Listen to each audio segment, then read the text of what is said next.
then you could, once you find out, you can share it. I thought I had the link. But I don't know. Is it? I don't think it's like a permanent link though. No. Oh, it changes? Yeah, like when you go live, then you're gonna share that one. Oh, okay. All right, should be. So hit the new starting.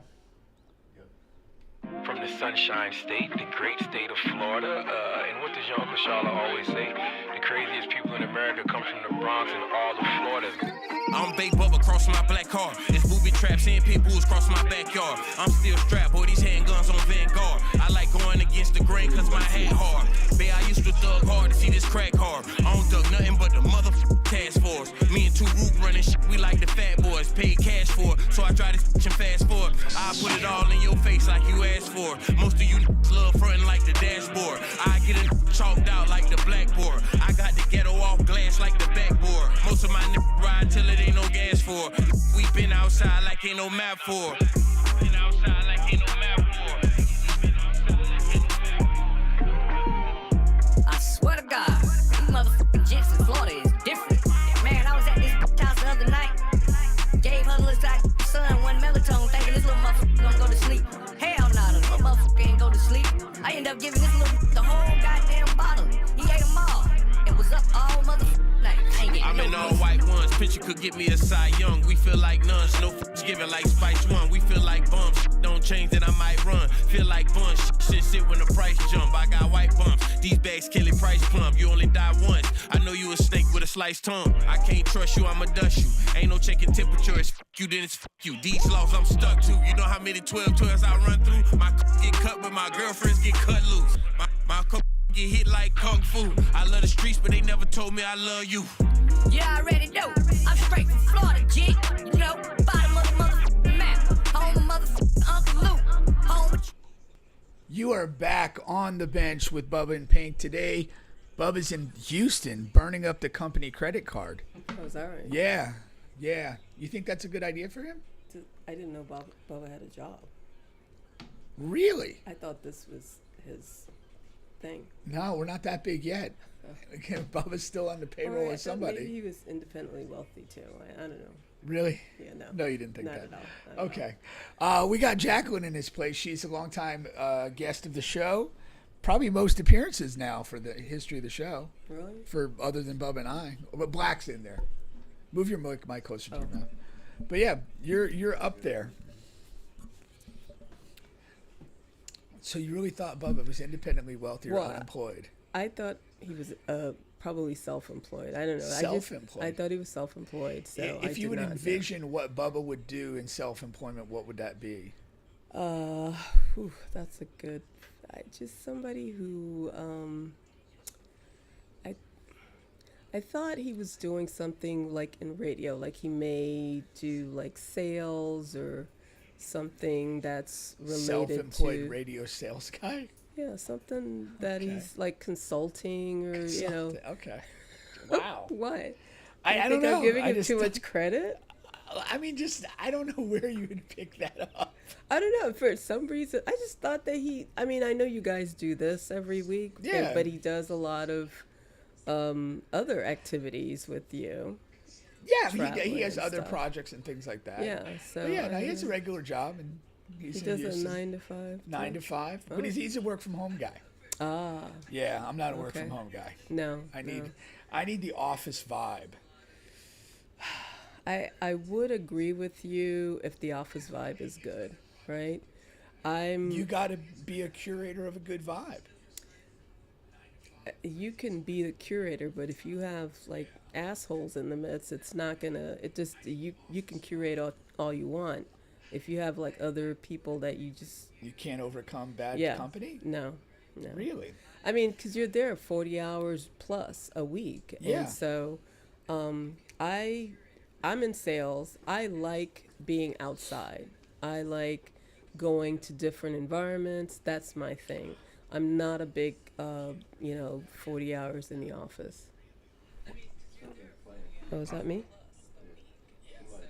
Okay. Was that you or me? Could be both of us. I doubt it. So you like to be out in the field working, not working from home, and not solidly in the office. I need you to correct what you mean by out in the field. What do you? You just what do you said say? out visiting different Oh, environments. okay. And I stuff like thought you were talking about working in the field. Or slavery. Nobody here's envisioning you picking crops. I don't think that's where we're going with that. Yeah, because I know the times is changing, so I don't know if that's what you were alluding to. I don't think you would have been a crop picker at any stage No, of the I process. want to be in the house. Too much complaining from you. That is true. Oh, that is wow. true. Yeah. I'm not going to turn anybody in, but I want to be in the house. I do not want to be outside. What if that's the only way to get in the house? I'll figure something out. Figure something out. Yeah, I'll figure something out. Go to the sexual favors lane? Girls got to do what a girl's got to do so she don't have to stay outside. I think that's a confession. Yeah, it is. Terrible. I'm not terrible, above terrible. anything. I'm not a snitch, though. Or below. So I draw the line there. What are your thoughts on Cracker Barrel?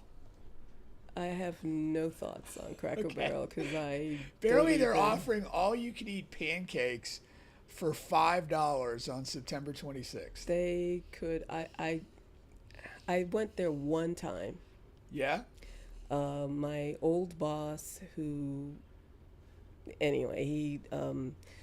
suggested we go there for lunch. I had no idea what to order. They gave you a menu, didn't they? Yeah, but I'm like, everything looked just not appetizing at all. Really? So, yeah, I was not, the biscuits and gravy, like everything was gross to me. Did you just go with like water and no food? I think I ordered, I can't even remember what I ordered. It was that forgettable.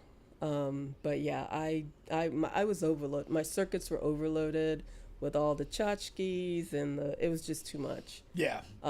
That's just not, I just did not enjoy that at all. And when I see Cracker Barrel or Shoney's, I will, Perkins, like that's just not for me. I did go for a Perkins one time too. Yeah. I think I had a pancake from there. I hit a Cracker Barrel one time. I was on the road going from Florida to Connecticut and stopped somewhere in the South and hit a Cracker Barrel, but it was utterly forgettable. Yeah. Experience. So I don't think the $5 pancakes is going to move the needle. It's not good. I don't think it's going to bring in new business. Right. I mean, your established clientele, the silver-haired ancient people that go there, they'll go enjoy a few pancakes, but I don't think that's enough to bring people in. And I don't know. I mean, once they change the logo back, I mean, I may be inclined to go, but I doubt it. I doubt it very soon. There's nothing on that menu that screams Jackie. Now I wanna look at this menu and see what's so problematic about it. It's the food once it comes out. I mean, look at the pancakes. You just showed the pancakes. Yeah, I'm not right? a pancake guy. We can just take a Let's little look breakdown at of the pancakes. So the pancakes. I mean, they don't. They're not like pancakes. They're like boring. They're not. They're boring. What do you want on your pancake? Like, I'd like my pancakes to just, like more brown at the top. I don't know. I go to Johnny's Diner for pancakes. They're really good. Have you ever been there?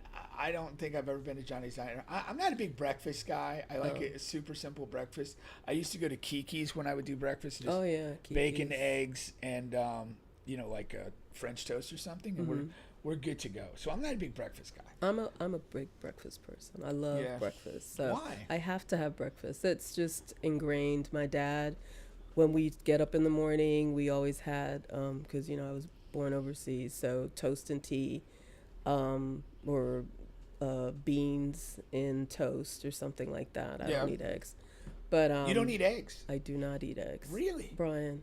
It's one of the great breakfast items in the history of breakfast. I don't eat eggs, but I eat chicken. I don't know how that worked out, okay. but I'll eat some chicken, but I just don't eat eggs. I'm allergic.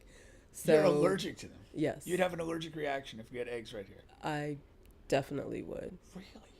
Really? That's odd. Yeah. So, and plus I just don't like the smell of it. I don't like the rolling around, and I don't like any of it. They feel like eyeballs when you make scrambled eggs. It's just gross. I don't know how people eat that, and it doesn't have a taste. That's got a little taste to it. No, I can't relate to that. But yeah, so I like, IHOP. I'll go to IHOP every now and then and get the steak and tips. It depends on the location. Like the one downtown is pretty good. Yeah. But yeah, that's Cracker Barrel is just not for me. I'll pass on me the either. On the Cracker Barrel. Pass. What about all you can eat in general? No. You don't like that? I don't like that. I'm not I don't.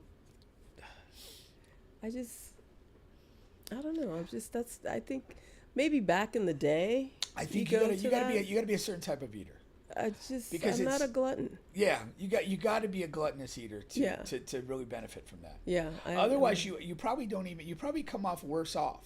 You probably, if you just ordered a regular item, you probably pay more for the all you could eat, and you don't eat as much. Exactly. Yeah. You can't possibly. I think I went unless somewhere. You're a gluttonous pig. Yeah, like I do the what do you call that? Like the brunches, and we'll go to brunch, and it's all you can eat.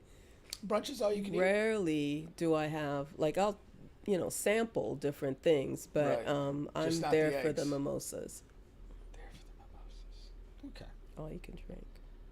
You're more of an all you can drink. That I can do. What's the most drinks you've ever put down at a brunch? A couple of pitchers. Have you ever had to be helped to your car? By somebody not interested in sexual assault? Yeah. You have? Mm-hmm. Wow. Well, I mean, not interested in sexual assault, right? Yeah. Yeah. So yeah. So my friends will, they'll. Okay. I have never had to have a friend get take advantage carried out to the car.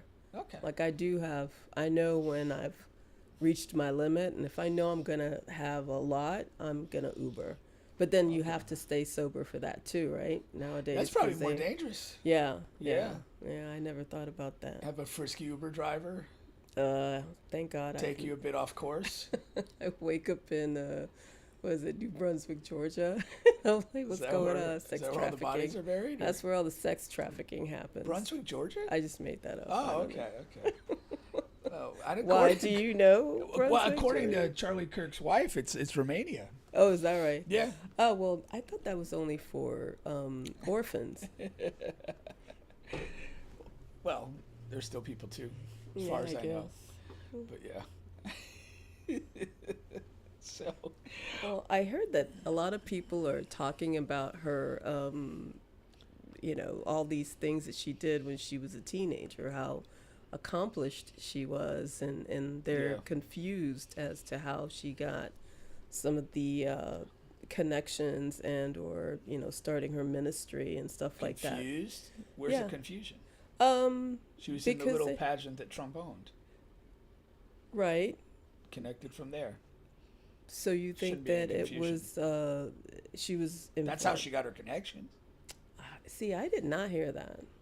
Well, I heard that she was in some, pageant. She won Miss Arizona, whatever. Yeah, but Trump at the time owned all those pageants. Oh, okay. And so that you're connected in that, and off you go with the ministry. So then why would he select a 17-year-old to be his, I guess, his liaison or something like that? Why? Do you not believe he's in the Epstein files? I totally believe he's in the Epstein files. That answers your question. So, but don't you think that by using a 17-year-old, it would raise red flags? No? Apparently not. Apparently not. I just thought it was, I just figure it sounded like another conspiracy, and I'm so beyond the conspiracy I think you theories. connect some dots here. It's pretty clear. I don't know. I'd have to do some more research, and I'm get back to me when you reach the same conclusion I already have. I have no interest in following up on that. Speaking of fat people, we have Zion Williamson. Fat people. Yeah, he's Oh wow. He's apparently slimmed down. Wow. Did your panties get wet there?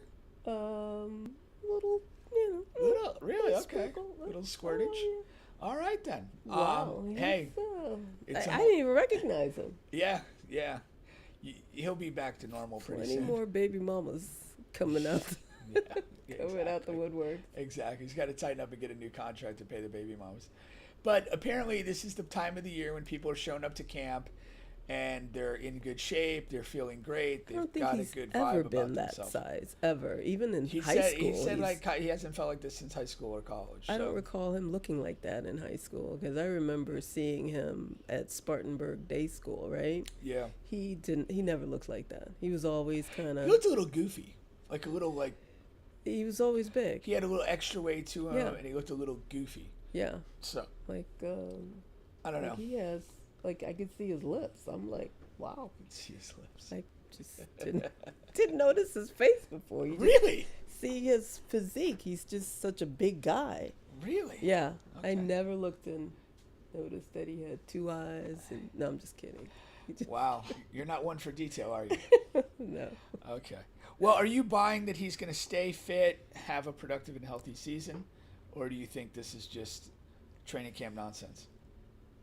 Again, I've never seen him look that fit. Yeah. I think that he's probably tired of people like just, lambasting him all the time, and he probably is going to stick to the program. You think? Yeah. Okay. Now, whether he's going to get hurt or not, that's a whole other story. Well, I mean, this should help in not getting hurt. It should. This should be one of those things. It's like his body's been through a lot, so. Mostly self-inflicted. Yeah. But yeah, I mean, I don't know. Credit for him to get in shape. I always think this is a big thing. I think this was Carmelo Anthony's downfall. He never got himself in elite condition and never had that year. Yeah, I agree with that. Even Charles Barkley back in the day had that when he first went to Phoenix. He got lean. Yeah, he got lean. Played tremendous all year. I believe he's MVP that year. But yeah, I hope he does, but I'm very skeptical. I don't like his mentality. You think he's gonna gain the weight back? I think I don't see him having the discipline to do this long term. Okay. So maybe we get one season. Fair enough. We can disagree. I disagree. So you think more specifically, you think this fitness lasts for more than one season, or is this just like a? I think it's he's turned over a new leaf. Lifestyle change. Yeah, definitely. There he is. Okay. Yeah, I mean, because you think he the gave way away that the he trifling looks, hose as well? No, the trifling hose are going to be on 10 now. That's the problem. That you're going to. That is what he needs to focus on. Right. I think not so much basketball. Yeah, he needs to stop the extracurricular activities and find him one hoe and just ride it out. What about maybe 2 or 3? No, 1. But actually, how many kids does he have? I don't know. Too many probably. He needs to focus on his kids. That's what I would do. Okay.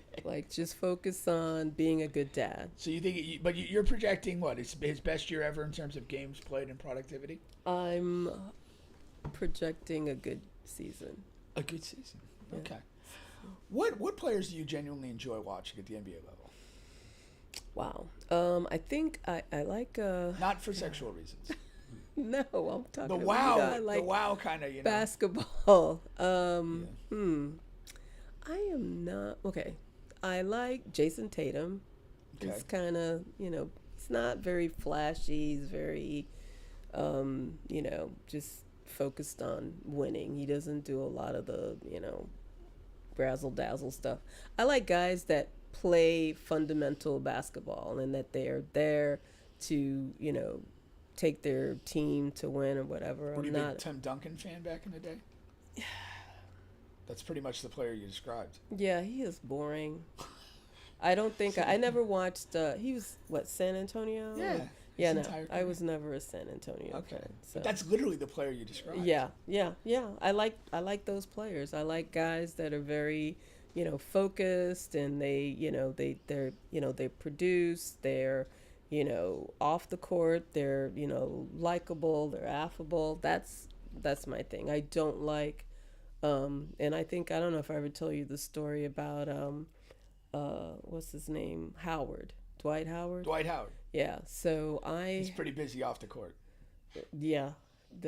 Anyway, that's a whole other story. But I had taken my son back in the day to the All-Star when they had it in Orlando. The All-Star weekend. Yeah. Events. So we were down at, I forget where it was, and so we went, and there's all these different players there. Starks from New York. John Starks back in the day. John Starks was there. He was one of the back in the day players. Yeah, and then Aldridge, LaMarcus Aldridge was there, and everybody's waiting for Dwight Howard. So we're standing there, and I'm like, look, I'm not waiting for him. I think he's a douche. I am totally not interested in waiting for him. But Julian wanted to wait in the line. And so the line is going like through I think it was at the convention center. It was like down, around, behind God's back. All these kids are crying and they're waiting. He comes out, he signs 10 autographs, and then he goes, I'm not signing anymore. And these people had been waiting for hours. Brutal. I just thought that is who he is. Like, he's a dick. I just have no interest. So like him, like I was turned off at that point. He dropped his dick on Bubba's shoulder. Yeah. In the locker room after a game. What? Yeah. Bubba used to be with what was he, a fluffer? No, Bubba used to be with the media. And so he would be in there like holding a microphone. Uh-huh. And so what happened is Dwight was a little attention star. JJ Redick had a good game, and all the media were around him, and Bubba's down there on his knees with a microphone. Okay. And Dwight, because he was so attention starved, kind of started to like prance around naked. Yeah. And at the periphery of the press scrum. And next thing you know, Bubba feels a significant weight on his shoulder. Really? Yeah. Wow. And it was Dwight's piece. What did he do? He said, whoa! And like Bubba basically was not allowed in the locker room anymore. Bubba wasn't allowed. He was banned. Not this. Well, Bubba wasn't putting up any points or rebounds for the team. So. Well, shit. I mean, I don't even know what I would do if something like that happened. I've never had like a sneak penis. Never? On my shoulder? No. I'm quite surprised. Yeah, why? I just figured somebody. Do you walk around doing that? No, I don't. I didn't say it, but I mean, it's not your first rodeo. Yeah, but I mean, I have never had anyone just randomly drop a penis on you. Yeah, prancing around. First of all, no. Once you prance it around, that's a problem, right? And then like put it on the like a parrot. Like, well, no, that's not gonna work. Oh, that's funny. Okay, that's not gonna work. All right. So, got some strict rules, I see. Yes. No prancing. And no penis and no drops. perching. Let me airdrop a penis on you. No, absolutely not. Well, I'm happy to see you've got some standards. Yes. But yeah, no, true story. Bubba suffered that indignity. That is. That's a great story to tell his kids when he has them. So yeah. So when you say Dwight Howard's a dick, quite literally, he is. I wish Bubba was here to hear that story. He's told the story on air. Really? Yeah. He definitely told that story on air. I have to definitely. That's hilarious. Yeah. What have you ever had an inappropriate encounter with like nudity? What do you mean? Like that, like you're in a setting. It's not you're not necessarily getting ready to have some sex or something, and then some sort of like nudity, a boobie maybe drops on you or something like that. I've never had that happen. No. Okay. Has that ever happened to you? No, it hasn't. No. Just Bubba apparently. Yeah, I don't know, but what was the question? Inappropriate nudity? Like, have you ever had an encounter where there was like some inappropriate nudity or maybe a body part drops on you or something like that? I think maybe inappropriate would be okay. Although back in the day, I used to love going to the nude beaches, right? Okay. So I lived down south, and there was like there was some maybe Ant shoved up and knocked his iPad onto the floor. So I used to go to the nude beach, right? Yeah. So it was like less crowded, and you just kind of relaxed. And there would be like older white men that would have like their shoes and socks on and a shirt, but no pants. Oh no. And then they would like come and sit like right in front of us. Are we talking like sandals or like loafers? Sometimes like they're like black socks and sandals most of the time. Which is a terrible look. Yeah. Or I don't know about shoes because I was always like horrified because it was just always Yeah. and a full shirt. A shirt, yeah. Just and no then bottoms. And then they would like have like maybe, you know, the shirt's buttoned to the third button, and then like so the wind would blow it open. Oh, and third button down from the top. Yes, from the and top. And we're flying free down Correct. here. Don't want to hide the goods. No. And then they'd have like sunglasses on and a hat. Like it was just bizarre. Yeah, that is very bizarre. And that would be inappropriate nudity. I agree with you. Quite so. Yeah. Now, would you go to the nude beach alone or with friends? Usually with friends. Okay. It was like a couple of us, a couple girls. We would just go out there and hang out. And it was, I mean, not everybody on the beach was in the best shape because a lot of Canadians, I guess, or, you know, a lot of people. You taking a shot at Canadian fitness? Let's just say usually if they're on the nude beach, they're not the best specimens. Okay. They're just not. And then it's usually like a lot of older people would go to the nude beach. It was before the nude beach started getting really popular. Okay. So, but yeah, so you would see like lots of flesh. Gotcha. That just could be, you know, like you don't want to see that. But a lot of times, like it was me and my girlfriends, and we were sitting around. Sometimes we're topless, and they would just come and sit right in front of us and just be like,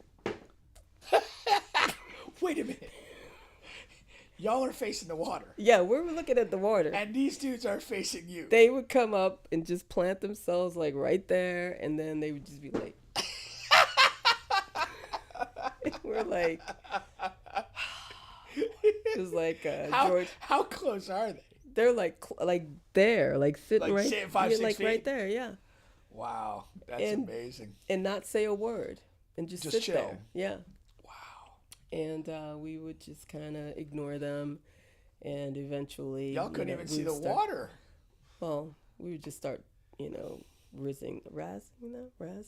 What would you talking shit? Would you? What would you say? Yeah, like it's just there's nothing there. Like it was usually like you would just say that out loud. To them. Like just a bunch of balls. Okay. Or it was pretty. Did anybody ever post up in that manner that had a good package? No, never. It was always very disappointing. No. There'd be some. You remember Eddie Murphy said. What was it, Jean-Paul? Or remember Eddie Murphy would talk about... Can't remember. But well, anyway, there's, there'd be some fine specimens walking up and down, but usually it was like gay. A lot of gay guys would go there. You knew they were gay right away? Well, it was more gay guys would go there. Oh, But we didn't know. Because you really didn't go there to have a conversation with strangers. You just kind of hung out. They might be playing volleyball. I did not go there for that. We just went to lay in the sun, drink some beer maybe, and, chill. All right. You planning on going back? I went to Playa Linda when I moved up here. Yeah? That was horrible. Worse than... Yeah. It was just... plus the beach was not the beach wasn't what as nice. What made it worse than the dudes posted up 6 feet away? Everybody on the beach was in their mid to late hundreds. It was horrible. Like there was just flesh everywhere. Like really? Pink, Yeah. It was terrible. That's interesting. So Playa Linda is no. So no for me, dog. You're retired? Yeah, I no longer. You're not going to come out for Old Timers Day? No, I am not. I'm not going to be out there. I just can't even imagine now. Really? Yeah, I'll pass on that. I think you should do one more time. Go out on a high. I was going to take my son, just to Mom and son at the nude beach? Well, just to take him. A little bit of an odd move. Well, take him to see because he's never been. I'm sure you can just point him in the right direction. Well, I don't know you need to accompany him. I just want to go, to go to the beach. So, but I took him to Smyrna the other day. Okay. That was kind of weird to me. I don't know. I just wasn't feeling that either. I am not a beach guy. Really? I really don't like the beach. It's like, it's hot, it's sandy. There's not really a tremendous amount of things to do. That's the beach. Once you've kind of perused the area for talent, it's kind of, okay, I'm good to go. Let's get the hell out of here. Really? Yeah. I don't. So you didn't. I've never been a big beach guy. Like I mean, in college you would go occasionally, you know, spring break or whatever. But like that's the thing, like sitting on the beach was like even if I was on spring break, like we're like walking the beach, we're moving around. Like to me to just like post up, sit around in a spot on the beach for a couple of hours, like hell no. Really? Yeah. I used to love that. No. I mean, I guess because again, I grew up down south, and that was just something that we did. We would go to the beach and we would like, you know, barbecue and just hang out and play games or whatever. That's the other thing. If you're going to the beach and you're going to go that route, like, you know, whatever, you got to bring a bunch of shit. Right. Yes. It's like so you got to pack your car, yeah, drive to the beach, take all the shit out on the beach. And then when you're done, you're tired, you've had your good time. Then you're like, then you got to put all that shit back in your car. And then you have the people pack it back in your car. And it's covered in sand, and you got to go home with it. Like, well, nah, I mean, I think you're way too much. You're just too old for that anyway. So old. Just forget about it. You're older than I am. Yes, I am. Yeah, but I don't know why you got to fire shots at me for being old. Well, I'm just saying. I just don't like to be inconvenienced. Because I just don't understand how you would not be, like, we live in Florida. That's like the biggest reason why people are here is the beach. Yeah, just not me. Oh, okay. Yeah, well, not a beach guy at all. That's weird. I just think that's bizarre. I'd rather be around a pool and chill. The water's clear. It's just, yeah, I guess like everybody can't be highfalutin like you. You know, we got to go to the public beach. Why not the public pool? Well, what public pool? I don't know. I don't even think they have those anymore. Didn't they close all of them when they integrated the public pools? They poured bleach at all all the pools. Good point. You could go one of those resort passes. And just go to like I could do a resort, yeah. Yeah. Why not? I like the beach. Well, now I'm not a big, you know, I don't go in the water anymore because... You've retired from going to the water? Because of the sharks. Oh, okay. Yeah. And alligators that are apparently on our Florida beaches, too. Really? So, yeah. But there was a time you were big in the water. I was big in the water. Really? Yeah. Okay. I can't swim, but I would just go out. You don't know how to swim? I don't know how to swim. Come on. Do better. Take a lesson. I will. Good. I mean, especially now that we're like going below sea level, I may want to be prepared for the tsunami or something that's coming. So yeah. Otherwise, you're screwed. Totally. Yeah. I'm surprised you, as somebody who enjoys the beach, you don't know how to swim. That's kind of wild. I know, and I just kept putting it off, and now I'm like, I really need to know how to swim. Like I just never felt the need. I know I was never gonna swim in the ocean. Like it's just too much. And when I go to a pool, I just kind of hang out by the pool. I mean, look good by the pool. Okay. Cute. Yeah, that's bathing that's suit, really stuff like that. That's really wild that you don't know how to swim. I know it is. It is. I have to do better. What other basic life skills are you lacking? I think that's it. Really? Yeah. Swimming. That's Swimming. it. Yeah. Okay. Can you run? I know how to stop, drop, and roll if there's a fire. I do run. Okay. I take little steps, but I do run. Okay. Let me see what else. Yeah, I just that's something that I never really thought that I needed to know. Yeah. I don't know, but I will learn. I think I'm going to put that on my please do list. Yeah. I will know how to swim by the end of the year. So when stop, drop, and roll, I'm glad you mentioned that. I got to see my dad do a textbook stop, drop, and roll. What happened? It was awesome. So one of my relatives had died, and so we went to the wake, and so we had to wear like the better clothes, the Sunday your best. good clothes. So my dad's in some like polyester dress pants and a jacket. So we're driving back at night. It's actually Devil's Night, like so. Yeah. And so we're driving back, like kind of on this road that's neighboring some neighborhoods, maybe 5-6 miles from the house. We see like there's like a flame, and it's fall, so up in Connecticut the leaves are on the ground, and there's this little flame on the ground, and like my dad, just trying to be like a good Samaritan, is like, hey, that leaves could catch on fire, this could become a problem. So he decides we're going to stop the car. He's going to get out and he's going to subdue the fire. Mm-hmm. And so he gets a rock and he drops the rock on the flame. Mm-hmm. Little did he know that was like basically like lighter fluid. And so when he dropped the rock, the flame shoots out and gets a hold of his polyester pants. So he's on fire. My mom's in the car passenger seat freaking out. I'm in the back seat. My sister's there. Everyone's like, holy shit, Dad's going to die. And so he gets down and does the stop, drop, and roll. Does he put it out? Combination of that and getting his pants off. Oh, God. So we then, fire's still going. He gets back in the car. We take off. We drive like a mile or two to the firehouse. Uh-huh. So he pulls up to the firehouse. He's got no pants on. So he starts honking the horn to get somebody's attention. Tidy whities? Tidy whities. Okay. Tidy whities okay. back in the day. I can't confirm a skid mark or not. So he's like honking on the horn because he can't get out of the car with no pants on. Finally, some firefighter guy comes out. He's like, hey, there's a dangerous fire down there. See, that would never happen to my dad. It wouldn't happen to me either because we're just, black people not stopping to, we're just not doing that. I'm not stopping for anything either. We're just I'm not like, doing there's that. no My point dad's in like, we're just like, going down the street. Yeah, we're just not doing that. For sure. But we do appreciate your dad taking out to avert a major. I think for about 3 days after that, every time I looked at him, I just started laughing. That's all I can think about is him in no pants in the firehouse. Rolling around, flailing around on the ground in its bell bottoms. in a time of family grief, no less. You see him like a burnt orange pair of pants. No, they're kind of gray. Oh, okay. Burnt orange, like sticky green jacket. That was good stuff, Yeah.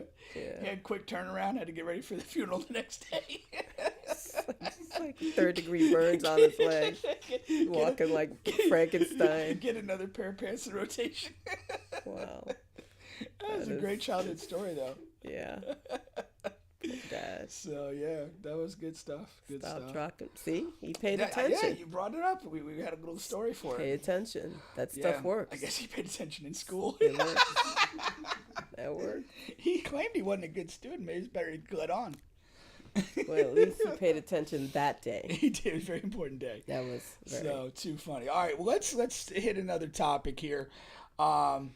We have got, I'm sure, one of your favorite athletes, the great Jake Paul, and Tank are getting ready to fight, and of course they had their little press conference today that had to be broken up by Ruby Rose. Are you into this Jake Paul nonsense? No, I'm not at all. Yeah. I did watch that fight the other day. Which one? There was some fight on Netflix. Oh, that was Crawford against Canelo. Yes. Yeah, that was real fighters. Yeah. Yeah, I did watch that. And I'm a big Crawford guy. Yeah, I think I fell asleep. Really? Because it seemed like it took forever. Like there were so many. 12 rounds is a lot. Well, I watched I think I watched the match before. Oh, the preliminary stuff. Yeah, I saw I'm a main stuff. event only guy. Yeah. Because if I don't know these people in the undercard, right. I'm not messing around with it. I mean, I haven't been really watching boxing since Muhammad Ali. No. I was gonna say something. No. Mike Tyson. Mike Tyson. That was. So yeah, that was. After that, I just stopped watching it. So why'd you check in on the Crawford Canelo fight? Because I figured I wanted to. Because I don't like Dana White, so I don't know why I did check in to watch it. But I just figured Dana White's MMA. Something. Yeah, but he was there. They kept showing his. Oh, did they? Yeah, they kept showing his face. Okay. And I mean that was just something like everybody was talking about it. It kept popping up, and I said, I might as well watch it. Yeah. But I ended up falling asleep. But I heard that Crawford won. Yeah. Yeah, beat Canelo. Yeah. But it was a good fight. Yeah. It was a good fight. Yeah. Good fight. But I think it's the opposite of what Jake Paul's got going on. Yeah, well, that is just garbage to me. Because a lot of times it's just about showmanship. And is that the guy that fought Mike Tyson? Yeah, he fought Mike Tyson. And that remember, I was so... No, I stayed away. You didn't watch that? No, hell no. Oh my I refuse. God. I wanted to fight both of them at the end of it. It was just so bad. But I refuse to consume anything he has to offer. Oh, okay. Because it's just all fraudulent and bullshit to me. Yeah, I totally agree. So I'm not going to watch this. But again, they do the thing here. They're going to have the antics at the press conference to try and sell you that there's maybe some real bad blood or hostility with these guys. I keep looking up there. I don't know. It's what the comments and such.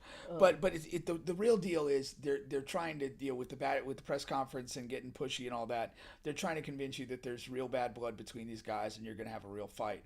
And you're just going to have a 10-round choreographed dance. I'm not, but Gervonta Davis is he's a champion fighter. Yeah. He's in the lighter weight classes. Right. And he's arguably like in his prime. So why would for he him to do this, it's a payday. Oh.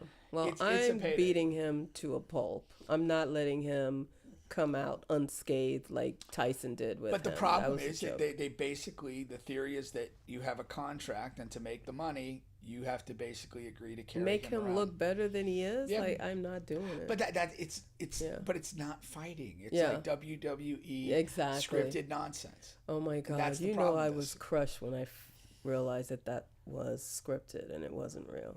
How old were you? Please don't say last year. It doesn't matter. It does. How old were you when you came to this realization? I'm feeling you were at least legal drinking age. I was beyond that. Wow. I was beyond that. How could you not? Because I used to watch Bruno Sammartino and Chief Strongbow and all those guys. What did they do that made you feel like it was real? It just seemed like they would get cut, they would bleed, they're throwing salt in each other's eyes. It just seemed very real. I don't know what to say. I'm kind of at a loss. There was no reason to believe at that time that it was, choreographed. No reason to believe it? No. What does that even mean? Because I used to watch, I did not believe that it was until, I think it was Glow. Maybe not Gorgeous Ladies of Wrestling. Maybe it was. Well, what was the thing you could not avoid? I realized that this is foolishness. you watched it and you're like, I think it was. The gig is up. It's fake. It was. I think it was Hulk Hogan. Watching. Any particular Hulk Hogan? It was. Which one was it? Well, it was when they started getting people. I think my last when I thought it was real was when Ric Flair was still wrestling, right? And then after, and then I think it just started changing when I noticed that they seemed to make these characters that the wrestlers were characters. They weren't really coming out to just wrestle. Now, let me just say that was something and Chief J. Strongbow wasn't a fucking character. I shared that was something that my dad loved to watch, and that was something that we all watched together as a family. So it was, that was our, entertainment, some of our entertainment. Wow. So, but yeah, I think I started really questioning what was going on when I think it was WWE. WWE. Yeah. Okay. Yeah. And then it just started going downhill from there. Wow, that's pretty good. I don't know. I felt like elementary school into middle school, you kind of watch, and even if you're not convinced it's real, it was entertaining. And then I seriously question anybody who's over the age of 14 that still watches professional wrestling. I mean, now it's terrible. I don't. It's watch always it been. I watched a big multi-part thing on Vince McMahon. Mm-hmm. It's always been terrible. Really? Oh God, yeah. No. Oh God, yeah. All the stages, steel matches. Yeah, but all that's phony and nonsensical. The whole constructing of characters and this and that. You thought Dusty Rhodes was a character too? All of them. Really? Who was not a character? I don't know. I mean, the whole thing was based on brawlers. goofy characters. Oh, no. Superfly Snuka. Jimmy Superfly Rowdy Snuka. Roddy Piper and his Yeah. kilt and all that. It was all nonsense. Well, there was some entertainment too. It's entertainment, but it's but nonsense. it just I thought they were really like out there. It's a tough show for grappling. You can't swim, and you thought wrestling was real into your 30s. Whatever. I don't know. That's tough, man. Something to track. You keep a track. Of course. Anyway, that's what I do. Grief, though. So no interest in the Tank Davis Jake Paul fight. Not at all. Unlike your prior two revelations, I'm proud of you for that one. Okay. Yeah. Yes. I just wish we had more people that would just like, yeah, I'm not going to buy it. Entertaining them. It's not entertaining. Oh, you have to buy that to watch it? Oh no, it's probably Netflix or whatever. But I'm just in the idea. I'm not going to tune in. I'm not going to give this any. That's like any that, credence or anything. The funeral the other day, the rally. I did not look at that at all. Why would anybody? I don't know, but there was a lot of people watching apparently. Yeah. Wow. Moving right along. Do you like MMA fighting? MMA, yes. You do? I do. Is that your favorite form of fighting? Yeah. I don't really like to watch the women. I think it can be a little brutal. Same way. But the guys, I mean, I like to watch that. Yeah. I did take a class, an MMA class. A single class? I took a couple Muay Thai. Muay Thai? Yeah. Wait, it was MMA or was it just Muay Thai? Muay Thai. Muay really? Thai, yeah. How did you get sucked up into that? Well, they had like some kind of Groupon thing, so so I was like, hey, I could try that. Okay. So I did it. I couldn't stand the smell. Of the gym in general? It smelled general? like nuts. It was horrible. And then they give you these used gloves that smelled like ass. Really? And it was, I think I did ass maybe and nuts everywhere. Yeah, it was just I was looking for Bubba, see if he could help us. It was actually out. Dwight Howard. Right. So did you actually learn anything useful? I didn't, because the smell was so overwhelming. So that you went I to never a couple classes and learned nothing. I know how to kick. Did you learn it in the class though? Yeah, oh, you did. Class, okay, yeah. so I did. something. I did learn that, and then now a lot of the Muay Thai kicks are leg kicks, right? Yeah, like kicking the opponent's Yeah, legs. they're just doing that hurts. But yeah, so that was I did, because that was one of the things that I wanted to learn in case I had to do like literally kick some ass, roundhouse kick. Is Muay Thai a roundhouse thing or no? No, it's more like striking. Yeah. So so you went to the wrong place looking for the I wrong did, thing. but I did. It was a good workout. It's just the smell was just. It was like I needed to put something under my nose or something. It was bad. You should have worn a COVID mask.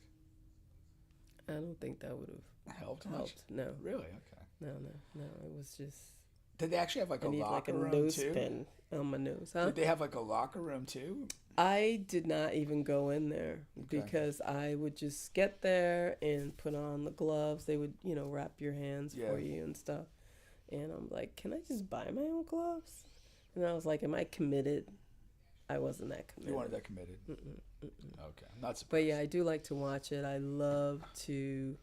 I don't know who the guy was. I was watching something the other day, and they just, it's like gladiator type fighting, and what did he do? Like the submission holds and stuff like that. Yeah, that stuff is.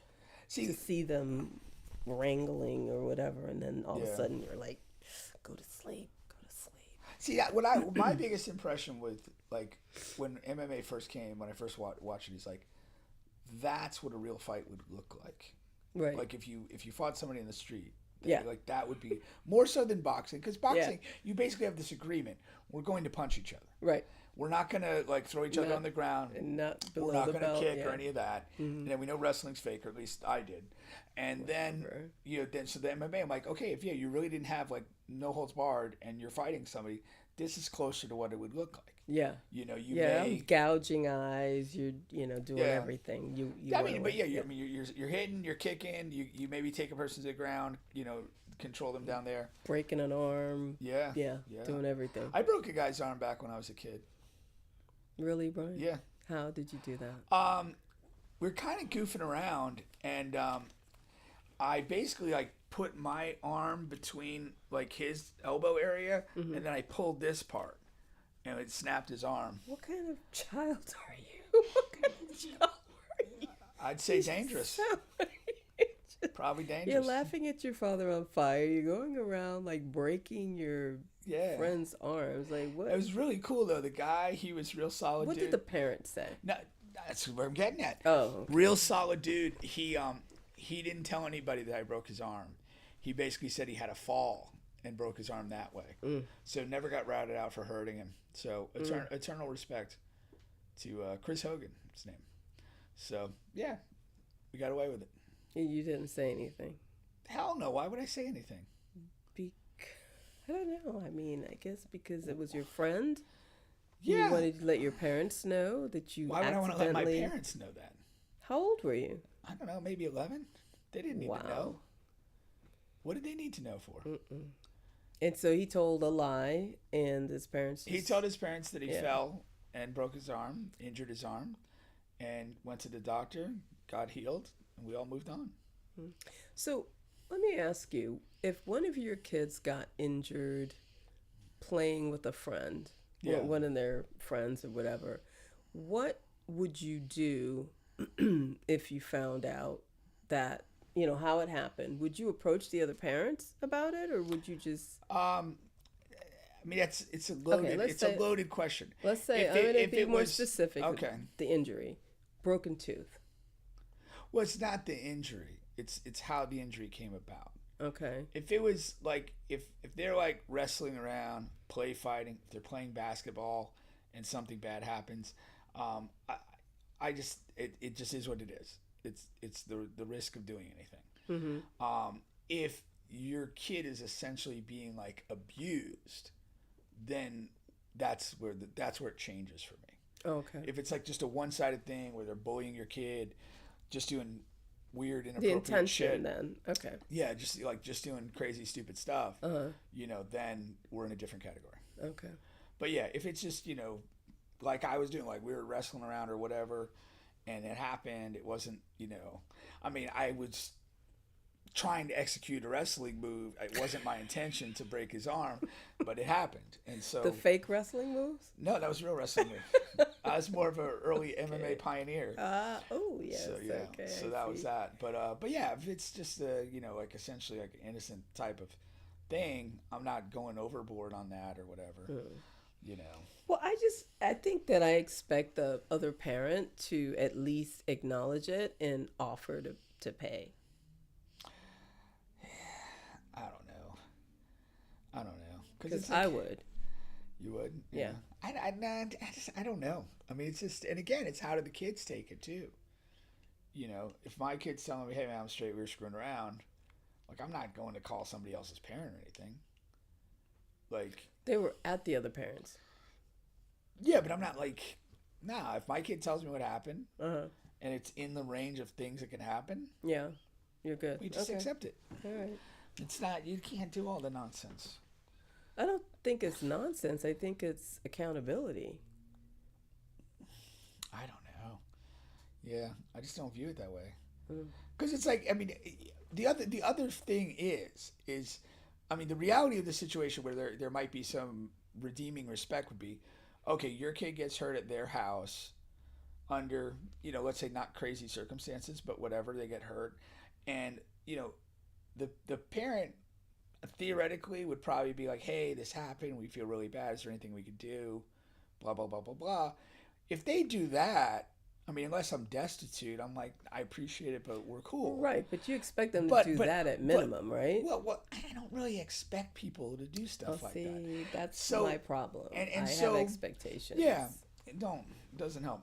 But then the next category is, if they don't do something like that or whatever, like then it's like, do I really want to ask them to? Like then it gets super weird. I'm not that type of person.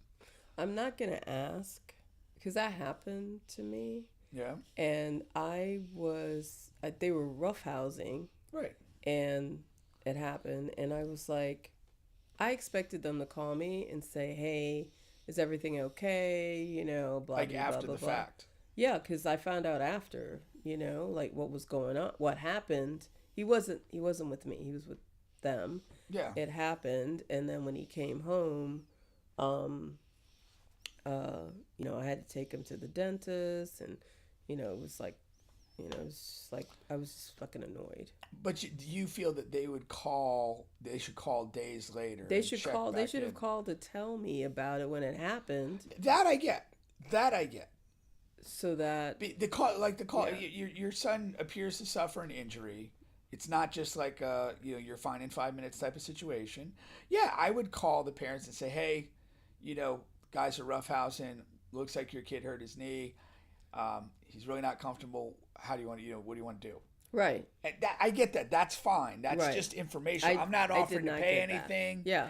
But like you're also kind of seemingly talking about like following up days later. Yeah, following up, a follow-up Yeah. call. Yeah, no, I didn't get follow-up that, and I was kind of irritated because if it was the reverse, I definitely would have.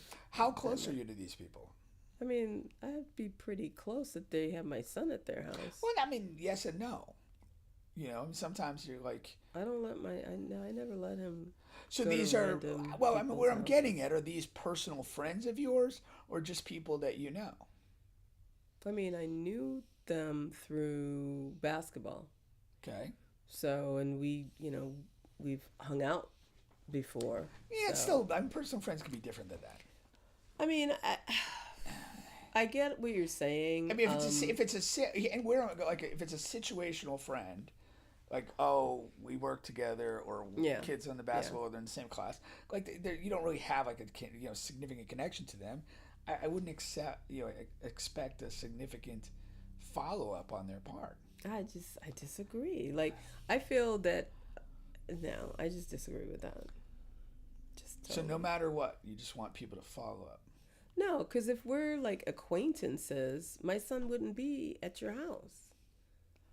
Yeah. Like, I trust you. I trust my son with you, so you could trust your son. And it's up to you if you trust your son with me, but I'm going to treat your son like my son. So I'm going to make sure that they're not lollygagging and doing stupid shit that could result in one of them getting hurt, you know? I know you can't hover over them, but I definitely expected a call. Okay. And a follow-up. There was no call at all. There was a call that, no, there wasn't a call. It was like he was there for a couple of days, and then I go to pick him up, and they're like, and I'm like, what happened to your mouth? What happened to your tooth? And he's like, oh yeah, we were playing da-da-da. And I'm like, what? Like, there was no call about that, which I thought it was significant enough where I had to take him to the dentist. No, I agree with you. Whatever. If the kid's injured in your care and it's not like a feel better in a couple minutes, you call. I think that's your call. Whether your friends are. But I guess I'm more with the follow up. Like, did you still see them at basketball, and nobody ever addressed it again, or? No, they didn't ask about it or nothing. I was like, I just spent like a couple $100 to get a whatever, like some kind of thing on his tooth, and it fell off like the next, like 4 days later, and then I was like, fuck it, I'll just have to get you a whole new tooth, I guess. So, but I was just like, what? Like, who does that? But I mean, I don't know. Yeah. People are different now. Parents are different. I don't think you're different now. Like, what are we even talking about? No, because I'm very. History has taught us that we're all shitbags. Like, really. We fool ourselves. We fool ourselves when we try to say people were different at a different time. They really weren't. I disagree. How do you say that? I want to believe that people are different now. Yeah. Although that's for your own peace of mind. Yeah. Although I think if I had a young child now, I probably would not be as and I thought I was I wasn't a helicopter mom, but I definitely it took me some time to get comfortable enough for him to go to someone's house to spend the night. And that's because of how I was raised. We just weren't allowed to do that. Yeah. We just weren't allowed. Right. But that's how you were raised. Yeah. So for me to let him, I remember my mom used to be like, "Oh my God, he's spending the night at somebody's house. You know, the people them." Blah, blah, blah, blah. And I'm like, "Mom, it's okay. It's so and so." Yeah. So, but I feel like it's switching back to being where you have to protect your kid and you don't know the people. You don't really know some people. You don't know about whether they have guns. I used to ask if they had guns. And if they had guns, I'm like, is it locked up? How, does your son have access? Whatever. And it was like I was, and I felt kind of weird asking those questions, but I could not. I knew I had to ask. If I didn't, I don't want you calling me, telling me in the middle of the night something happened and your son got shot. Yeah. Like that would. No, I mean, I understand what you're saying. I mean, but there's always a balance between, kind of like overprotection, kind of, what's reasonable and what's dangerous. And I think we all have a range on that. Right. That we find acceptable. Right. Like, I'm just a big evaluator of people. Like, so like always kind of, when I would meet the parents of my kids' friends, I'm sizing them up. Right. I mean, if there's somebody that's got a really weird vibe, I'm like, yeah, I probably don't need to be too close to this person. Right. And when your kids are small enough, like you have control over who they have access to and who they don't. As they get older, that becomes a lot more complicated issue. Right. For sure. But, yeah, but again, I mean, I don't think the way your parents did it, we're just overprotective, nobody does anything, is the route to go either. Right. I disagree with that too. Like I felt like I needed to strike a balance there. Right. But like I said, I think it's just a little funkier now. I don't see. You're ignoring the history of people. Like you're ignoring. So you're saying it's not funkier now because it's always been the same? Yeah, it's always been. Oh, You've always had murderers, rapists, pedophiles. They've always been there. Right, that's true. I mean, it's just true. And to just act like this is something new, I think that's just naive and crazy to me. Okay, I see. I mean, like think about like the literal the literal barbarism of like the Middle Ages. Right. Like, what are we doing? You know? That's true. I agree. I just looked at it from as a parent, not that the boogeyman has always been there. Like I just was looking at how I believe I evolved as a parent to be a little bit more or less restrictive. Yeah, but I think like when you talk about like back then and now and those types of things, I think that's really like a matter of your own perspective. Right. And what you view. And again, you kind of come up as a kid and you don't know some things. You reach a younger adulthood and you're kind of naive to things. And then you reach a certain level of adulthood and you're like, yeah, I kind of been around the block. I see what people are. I see kind of the potential perils of it. And I have a better sense of where I want to draw a line of protection and, and activity. But I just think that's you evolving, not the world evolving. Right, and that's what I said. It's like my personal, my perception or my developing my parental bearings. Yeah, I was gonna say something else. What are you gonna say? Just putting words in my damn mouth. Bearings was good. Yeah, bearings is good. Solid bearings choice by me. It is a solid choice. I was gonna say something more like I can't remember, but anyway, go ahead. Okay, all right. So next, have you heard this thing here where LeBron James and Mav Carter might be trying to start their own basketball league? Who's Mav Carter? He's LeBron's little bitch boy, or Rich Paul, one of those clowns. What about it? They're starting their own league? They're starting a new league, apparently. Trying to start a new league. I mean, that's like the Canadian Football League type of thing. Like, it just never... It's not just the not USFL? That one, too. Yeah. Like, it's just not going to take I mean, the Canadian League's carved out its own niche in Canada. Okay, maybe I mean the USFL with the Herschel Walker. Yeah, the Herschel Walker. Yeah, that garbage. It's just not going to happen. Yeah. I mean, it may be a good G League type thing.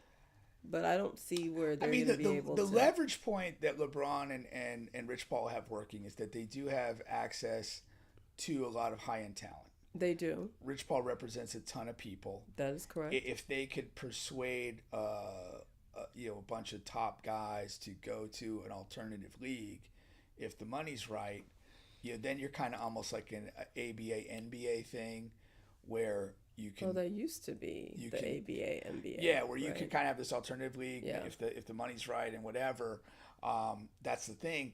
But if you look at like the ABA and NBA, you look at the AFL and the NFL, the end has always been merger. Right. It hasn't ever worked where you have two coexisting leagues, or even one league that definitively defeats the other. There's always been a merger or integration at some point. Right. So I don't know. I feel like that basketball has matured enough that this is not really like a viable product. I don't see where it's really a viable thing. And I also think the funny thing is the NBA, meaning like the league and league office, they will hate LeBron for this if he gets it off the ground. And they'll do anything to take him down. I would tend to agree with you on that. I think that just watching how sports is now, it's very, like the owners have a lot of power. They have, they can, depending on who they support, they can also use the government to take out their opponents. Potentially, yeah. So for sure. I definitely, although I mean the counter spin on this could be that their project would emphasize minority and specifically black ownership over traditional white ownership, which that might be the battle that they're looking to fight. And even then, if you integrate, you will have accomplished something if you're integrating with black ownership. Yeah, I see that. I mean, that's a good approach or a good strategy. I just don't know that players, especially, I just don't see players taking that risk. Yeah. When you can go to the NBA, you can make $100 million or whatever. I mean, it's going to take some time for it to get to that point. Yeah. I just don't know that. Well, interesting. I mean, you're battling a clock. It would take time to develop like the interest and stability to attract the better players, but there's also kind of this ticking clock of like getting the thing off the ground in some meaningful way at all. And so you can't go 2-3 years with just kind of low tier players populating the league. Right. You have to have some early quick wins of major talents. And then the major talent side, it's like, the NBA is the best league in the world. It's a legacy league. You succeed in that league, you compare yourselves to the all-time greats. Right. And, some guys are like have an eye toward that. And that's what part of their goal is. And then again, the financial part is the other piece. Would you rapidly be able to have enough funds to essentially outbid exactly. The NBA on that? That's you're talking a whole lot of money. And again, what is the value of a long-term contract to a league that may not survive? Exactly. Like you have virtual certainty that if you sign a 5-year deal, the with NBA the ain't going anywhere. Exactly. If you're signing a 5-year deal with the startup, they might not be there in 2. Right. So what I think it's a great idea. I mean, but is it a great idea? I think it's good because it is it's just the NBA, right? They don't have any other. There isn't any other competition, right? Not direct competition. I mean, in the States, I thought that a lot of, and I was gonna just say because I thought that there's a lot of competition, at least in the European leagues. Well, I was going to say, I mean, as far as there's not direct competition in the U.S., the G League is clearly like a feeder league to the NBA. Right.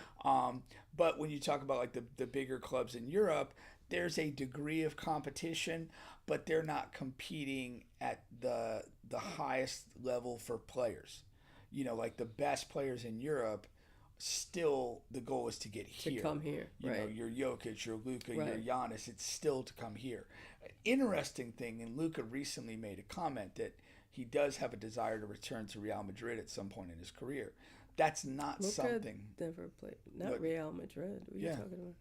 Luka played Isn't for that- Real Madrid. Isn't that soccer? They have a basketball club. Oh, what the hell are you looking at me? I didn't know that. Well, The shit. all right. I just thought he played for Lithuania or something like that. Slovenia, but no. Yeah.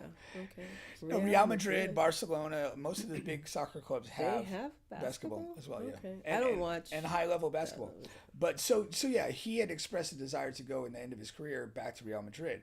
I don't know if you'll see if that like would Jokic or some of these bigger European stars go back and finish their career in European clubs, and then there is a low key number of players that had achieved some modicum of success in the NBA, not necessarily at the star level, who have kind of felt like they're better off in Europe where they get to kind of play and do more what they want to do on the court Right.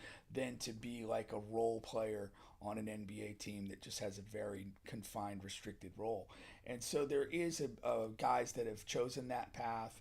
It'll be interesting if you can get signed a tail end career guys to go back and while they're still somewhat good, play productively in that setting. But that's your real competition. But I don't know I don't know that the NBA needs direct competition. I don't know what purpose that serves, other than potentially as a kind of a bridgehead to black ownership, in a concept of a merger. Yeah. So beyond that, I don't really know the purpose. So I can't call it a great idea. Okay. It's simply an idea. Well, I gotta look into that. So I gotta do more research. Please get back with me on that. Yeah, I'll do some research. All right. Did you have you seen much from Michael Porter? Michael Porter, the basketball. A basketball player. No. He was in Denver for a long time and won a championship there. And he was, for the most part, a relatively kind of low key guy. Didn't say much. He went to the Brooklyn Nets this offseason in a trade, and he's just been full of ideas. Really? And What kind of ideas? all sorts of stuff.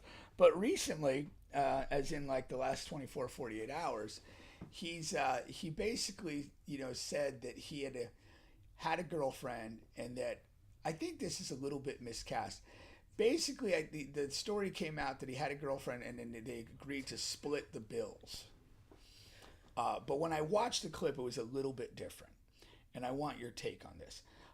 The way the clip played out was that he had a girlfriend. She went apartment shopping and found a place that was above her budget. Mm-hmm.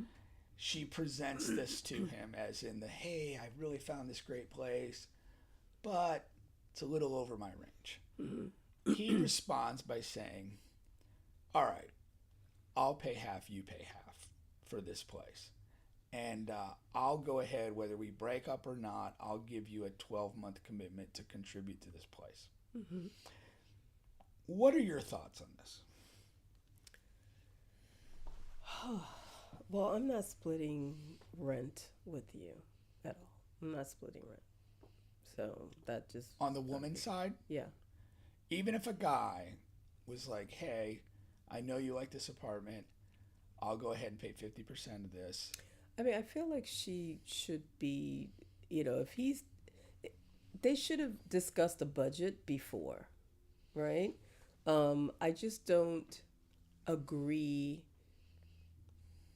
with splitting it. I'm just not doing it. And here's it: they're not living in this place together. Well, it's her place. It's her place. He's just So then essentially she subsidizing needs to just it. get something that she can can pay, afford. just in case it doesn't work out. But then he went Because ahead after and the gave her the 12 months- guarantee. Okay, so 12 months, and then after 12 months, when you go back to like a 1-bedroom in Brooklyn, Wherever you're at. I can't do that. How am I going to go from the penthouse, now I got to go back to a the outhouse. roommate situation? No. I don't. I just feel like some So people... who's in the right? So she's in the wrong for accepting?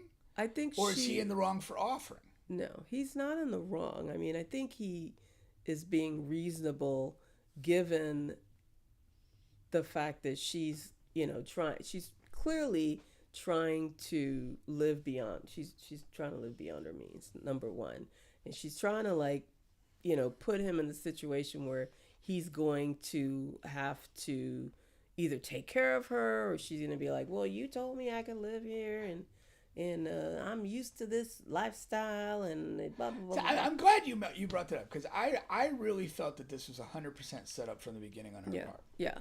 Like, I don't she knows what her agree with budget that. is. Yeah. She knew when she started looking above the budget and then bringing that to him. She was basically testing him. Right. Is he going to shut this down and say, best of luck on your budget? Right. Is he going to, you know, in her mind, be, to me... what do they call it? Simp? I guess, if you want to call it. In pay. her mind, I think the big play would he would just agree to buy the whole thing. Right. And he hit her with the 50%. Yeah. Which she obviously accepted. She did. Yeah. But I thought it was a play. I would be really nervous about dealing with somebody like that, because I Why? feel like she is... the woman? Yeah, the woman. From his perspective. Yes. Yeah. He would be nervous. Yeah. Yeah. Because I feel like she's like looking at him as a cash cow, for sure, and not necessarily as a long-term relationship with somebody you could build with. For sure. Because I would definitely have like maybe a nicer apartment, and then, or a nice apartment, and then have him like maybe furnish it for me. See, you're doing the same bullshit. I don't know. But I just, I don't like that at all. I don't like that because I felt she put it out there as a test, which is a manipulation, and when you get manipulation early, you need to run, because it's never going to get better. Just shut it down. And so shut it down. I'm not even committing moving. to 12 months. I'm saying, like, if in the early phases of things you're putting out a test, like a guilt test to me, I'm shutting it down straight away. Right. Like, good luck. Nice meeting you. Totally. Your totally pussy was agree. okay. Well, I don't know about all of that. Yeah. Well, we hope it was okay. But yeah, you're not going to do that. But to your point, for her, if she really wanted to present as like a long-term person, I think she just does her own apartment and doesn't put him in the position of like financial ask. Right. And I think with a person like that who has resources and money, like if you're the don't ask girl, he's probably going to value you more. Exactly. You know, so I totally agree you play with the that. long game, not the short game. Yeah. So especially something like that. Like, I just think that's ridiculous. Yeah.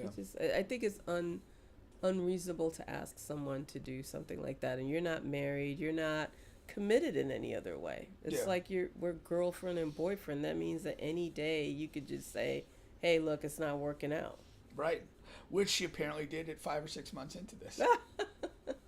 So he's still on the hook? For the 12 months. Holy shit. Then I'd have my new girl in there, and she got to go. That's the play. That's the play. I would have my new girl. Oh, you here? Oh, we just going to go in the room back there. You know, so it's like, hey. So, no, I think he got played in that situation for sure. And maybe he'll be better off next time. Well, he also put a lot of women on notice, too, with that. Because, like, I think... How so? Because I feel like most of the time, men of that means would not disclose financial arrangements and stuff like that. I just don't see them, you know, usually it comes out because they're suing them. I got you. You know, not until court. Yeah. No, but I do think like this is like a new Michael Porter from a public persona perspective. He's talked about some other things. Like he had some goofy quotes. His brother was banned from the league for gambling, and he's kind of had a podcast where he's about, oh yeah, that's my brother's vice. Mine is women. Like, and he's just like it just came off really weird. So yeah, he's a strange guy, but he's definitely leaning into like putting it out there rather than holding it in. Yeah. So for whatever that's worth, but I think he got played here for real, and I think he didn't pick up the signs. But I don't think you need to put women on notice of this. I think most of them already operate in this way. How so? I think that like the women will always try to gauge what a guy's willing to do financially. There's different little tests along the way. Really? Hell yeah. Mm-hmm. Yeah. I never really operated like that. Really? No. I don't know. Like if you want to do something for me, you do it. and I don't want to hear shit about it afterwards. Like, you never bring up like, oh, I really like this or really like that. It would be great to have that. If you're trying to court me, you're gonna listen to the things that you're gonna listen to me. You're gonna, observe what I do, and you should be able to identify things that I like or that I want to do or whatever without me even having to tell you. You're one of those mind reader types. Exactly. Yeah. Maybe that's why you had the issue with the injured kid and the tooth and the phone call. Yeah. Mind reading's not a good play. I don't think it's mind reading because you're literally like dropping little nuggets, like you're telling them. Like, I tell people my love language is acts of kindness. Like, that's my thing. Like, I like flowers, I like cards. I'm not Are those acts of kindness or financial expenditures? They feel I like financial you do expenditures. stuff for. I like that too. I do. Financial expenditures. Yeah, but I don't think a card is a financial expenditure. A card is like $5.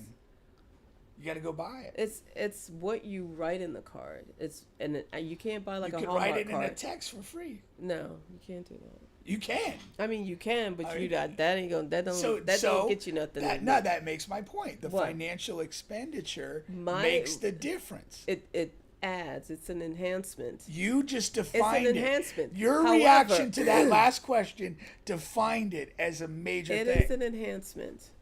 It's not an enhancement. The fact of what there I'm are saying breast enhancements. is There are not text word enhancements. It helps. Crap. I mean, it's not like I won't buy a card or I won't do other things. So it's just not. It's not one-sided. I'm saying, but the first things that you mentioned were all involve financial expenditure. However small. I don't look at the actual card part as a financial expenditure, even though it is. I'm thinking about the fact that you will go and get me a card. That's what I'm looking at. Like, you're sending me a card for my birthday, or you're sending me a card in flowers just because. That's what I look at. It's not necessarily the the gift or whatever you spend. It's the fact that you're doing it. That's hassle of doing it. It's not a hassle if you like the person. It is a hassle. How is that a hassle? You got to go like out to the store and gather this stuff. And so is the person not worth it for you to do something simple like that? Here's my counterpoint. The time that you spend running around fetching this stuff, you could actually spend... Fetching? Yeah. Fetching. You could actually spend in the presence of that person enjoying their time together. That's true. But, you're busy, I'm busy. That's not necessarily a thing that you can, do. It's just... But you're reminding me... To me, it's all the more. Because it's like, okay, if I'm busy and you're busy, our time is already limited. Right. You would rather have me in Publix getting flowers and cards than next to you doing something. No, you can bring the flowers and cards to me. I have to expend the time to go get them. So what? And that time would be better spent with you than in Publix. I want you to I want to know that you think enough of me that you're going to go and do something that I'm telling you I want. That's it. Damn it. That's crazy. That's not crazy. It is. It's very realistic. It is not. You're like making it about the money, and I don't. I also made it about the time. Anyway, I just made my final point was about the time. Yeah. So what? You're spending some time doing something that I like, and I'm telling you that that's something that I like. So why wouldn't you want to do it? Takes a lot of time. Okay. Well. Whatever. It's so funny because I remember dating this guy, and he never got a birthday card. Like, they didn't celebrate his birthday. Oh, okay. So nobody ever got him a card. Right. They never celebrated his birthday because his birthday was close to Christmas. So they were like, just wait till Christmas and you get. And I was like, what? That is so mean. Like, why would they? Did you get him his first birthday card? I got him a card and like a cake, and He was like, nobody's ever done that for me. Did he tear up? He gave me some good stuff that night. I mean, I think it paid off. But I think that he was really like surprised because not only did I get the card, I mailed it to him. Why'd you mail it to him if you want to see him? It's like, forget it, Brian. You just can't. You've been out of the game so long that you can't even. That's crazy. You have nothing to say about it. That's okay, crazy. just you out of the game. Just leave it alone. That's crazy. So too funny. Any hot topics you want to address? Hot topics, like what? You see anything interesting in social media you wanted to comment on? Is there anything that I'm trying to stay off? Any rambling media thoughts you have that you think people need to do something different? Oh, get your mammogram. Get your mammogram. Get your mammogram. Okay.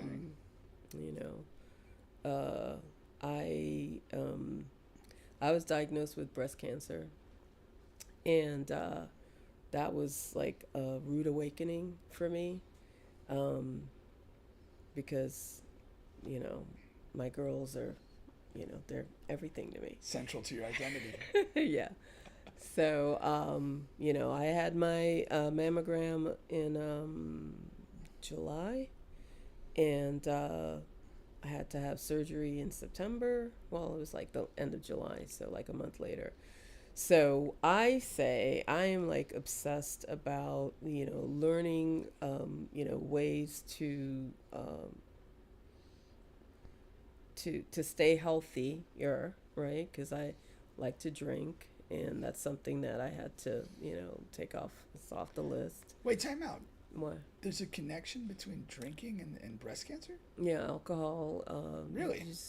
I don't know exactly, but it's something that they ask you, and it's actually once you get diagnosed, alcohol, you should either limit your alcohol or don't drink at all. Oh, I didn't realize that. Okay.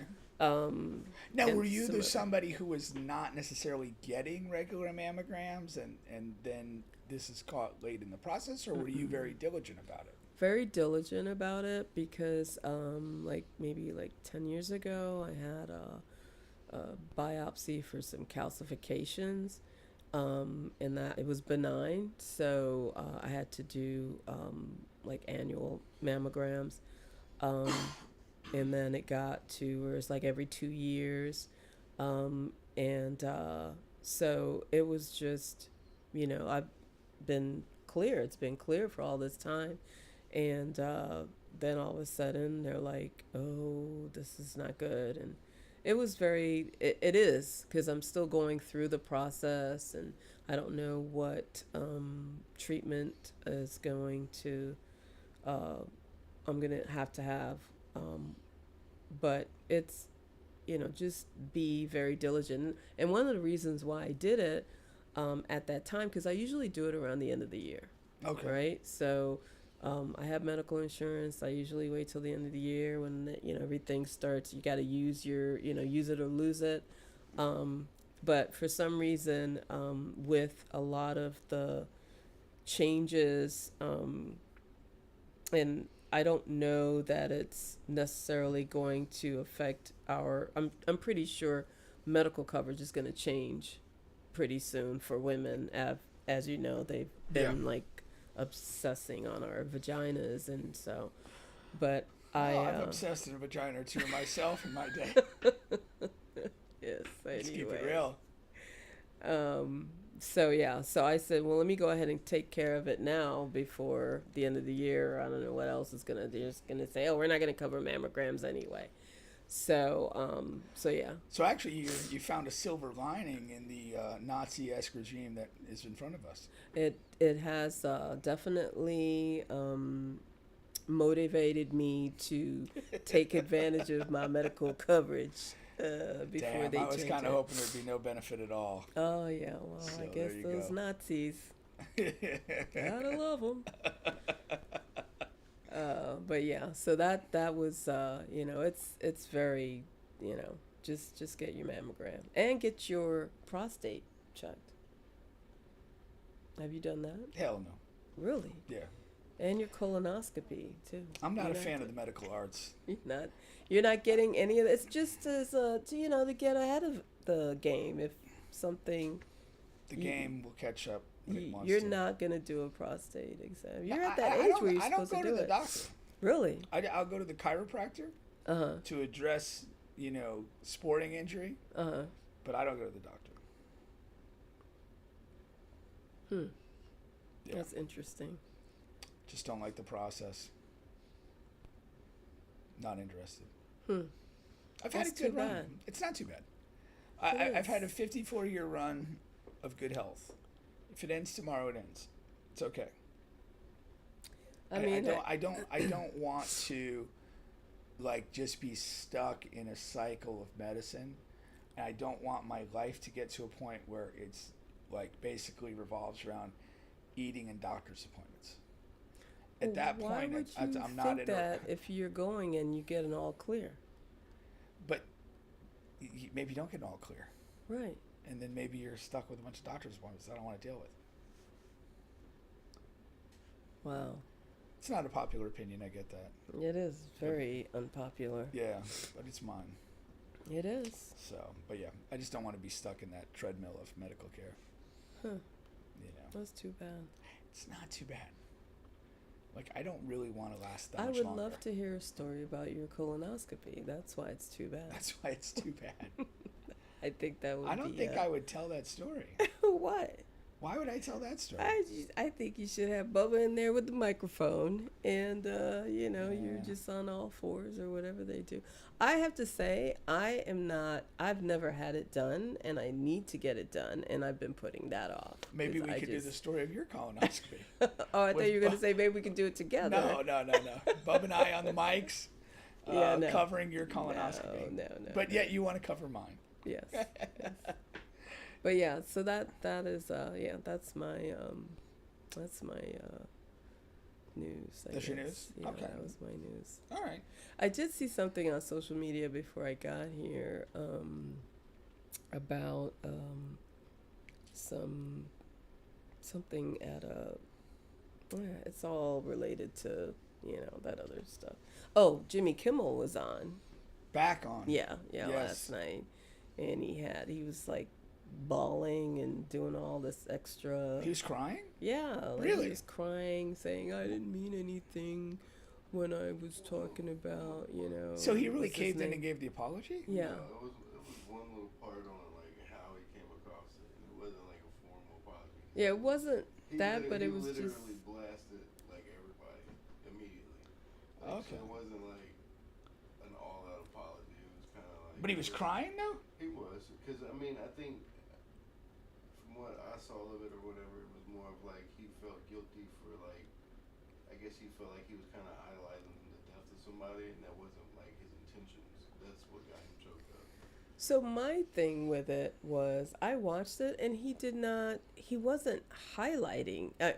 He didn't. What he said was the original monologue that got him in trouble. What he said was not even. He just barely glazed over it and then just referred to the way that what's his name was behaving. Okay. How what a hypocrite he is. Right. Because that's what it was about. And obviously people are I feel sorry for his family or whatever. And I think that's when he was tearing up when he was talking about the family part. But I'm They just posted the numbers. His show got 6.5 million viewers last night, and that's being blocked in 30% of the networks, or 30% of households because of the two networks. And that's way better than a regular Jimmy Kimmel show. Yeah, it's a lot better. What does a normal show do? A couple million. Nowhere near 6. One or two. 7 though. So 3 to 6 times better than Nah, for sure. I was glad a lot of people stood by him in that respect, and whether you like what he said or not, or were offended by it or not, it is a substantial free speech issue for him to be able to say and do a monologue without being in fear of being taken off the air. That's just not acceptable to me at all, to be able to have him yank off the air like that. So I'm proud of everybody that stood behind him in that regard. But I just feel there needs to be like more, like, just overall, we just need to figure out a way to mobilize to like to just stop, like to shut everything down, like the same way that they were, you know, canceling their accounts and, you know, canceling Disney Plus and whatever.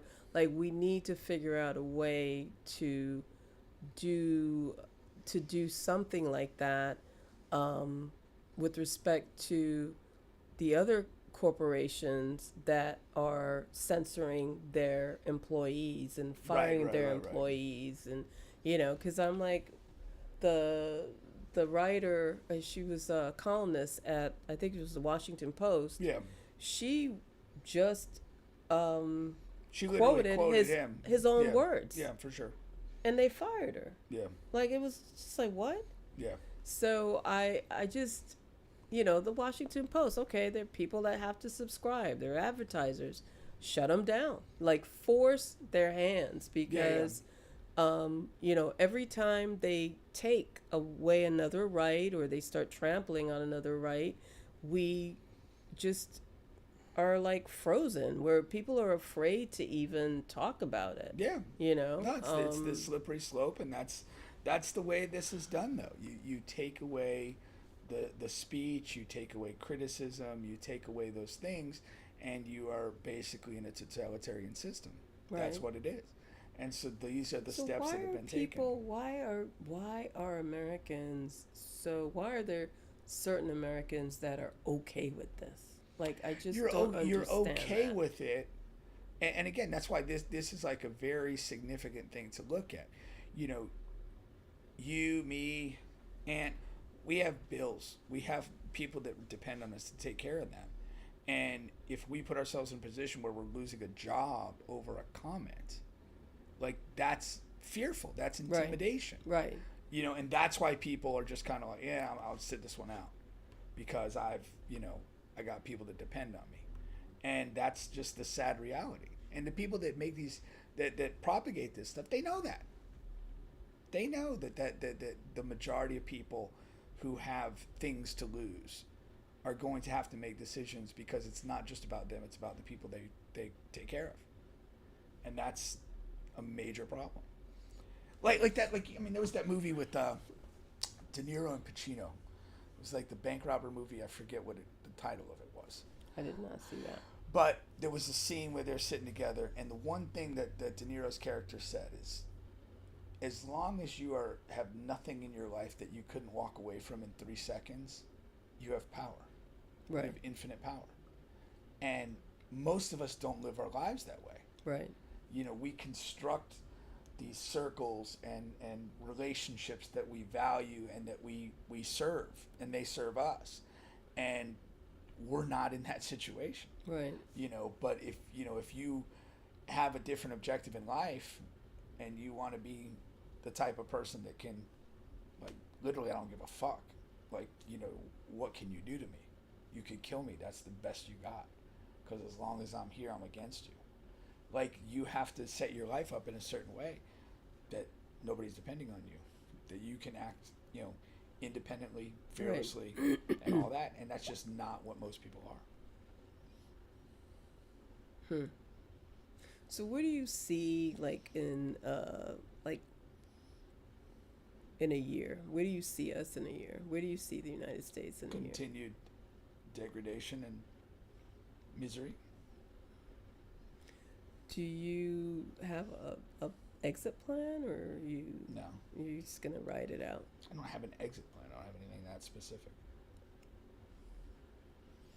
Because I've had a couple of friends, you know, we talked about just moving overseas, and I'm like, okay, and then what? You know, like, are you not able to come back?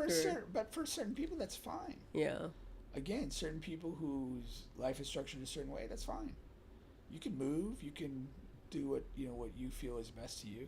I mean, I think I have a son who lives abroad now, and it's like, you know, when I was probably up through 20 plus years old, it's like the notion of living somewhere else was like like naively, like, why? Like, we got it the best here. Yeah. But, you know, there's a reality that we don't. Yeah. You know, that it's not the best here, and that you know, there are other options and other lifestyles. And I mean, there's people all over the world who live well in doing, you know, in being other places. Right. You know, that's the thing. I mean, and by the same token, there's people that do poorly everywhere. It you know, it just is what it is. But like, you should look at, you know, essentially the planet as a place where it's like the only place I can function is this. You know, I'm not like, I don't like. We exist in a global economy, and I really think, much like I feel about religion, that useless. I really feel like nationalism is close to useless. What is the point of it? To draw boundaries and borders and conflict? What does it serve? You know, when to enjoy the life that I enjoy, like, okay, I have a job, I have things that I do, but the things that I use, my cell phone and the clothes I wear, they come from different places. Right. And all this and stuff. that's what I don't it's just understand. Like why it's all this... interconnected. Yeah. You know, and then like there's a notion that, well, like if China wanted to destroy the U.S., like, but the reality is they probably don't want to destroy the U.S. because they need we're the consumers. Exactly. And like, we're all interconnected. So right. what is the point of all the, you know, international hostility? Right. It's just about finding efficiency to get, you know, goods and services and products to the people that need them and use them. You know, that's what it is. Yeah, and I mean, like, again, you know, we open borders, this, that, and the other thing. It's like who gives a damn? Like, if it's better everywhere, then people don't have to escape anything. Right. You could live a comfortable life in, you know, Poland, Curacao, here, like, whatever. But that's just not, you know, that's not the politics of things. It's not, you know, people are savages. That's what's like we earlier were talking about, like, better worse. Expectations. You're savages. You're just savages. Yeah. If you have advantage, you're going to play the advantage as hard as you can, as long as you can. Legalities don't matter. Right. You're just there to do what you do, and that's what we've got to deal against. And one of the things, like, in a functioning society that functions right, the government is that balance against people taking advantage of others and things of that nature. You're not in this just dog eat dog situation. Right. And I like at the consumer level, I feel like, you know, when you call the AC guy or the car repair guy, like, you know, I lack the expertise to know whether I'm being shit on or not. Mm-hmm. And, you know, a lot of these people are doing that. Yeah. And what is my recourse? Oh, you know, I need the AC. The house is on fire. Like, you're not literally on fire, but like, we're sweating our balls off. And it's like, you know, if this guy's trying to charge me $8,000, it's like, I don't have time to shop around and save $3,000 or whatever. I just got to get this shit fixed. And so you bite the bullet, and there's no recourse for that. Right. You just take the L and move on. And it's just, you know, again, the government should serve the people in the sense of protecting them from all of this type of stuff where just injustice is done. The government should not be a tool of injustice. It should be a balance against injustice. And that's where we're failing so miserably. Yeah. Oh, yeah. So. That was good. Yeah. Well, on that note, we'll finish up the show. That was good. All right, we'll be back next week, same time, same bat channel. All right. We're out. From the Sunshine State, the great state of Florida, and what does your Uncle Charlotte always say? The craziest people in America come from the Bronx and all of Florida. I'm Bubba, cross my black car. It's booby traps and pit bulls cross my backyard. I'm still strapped.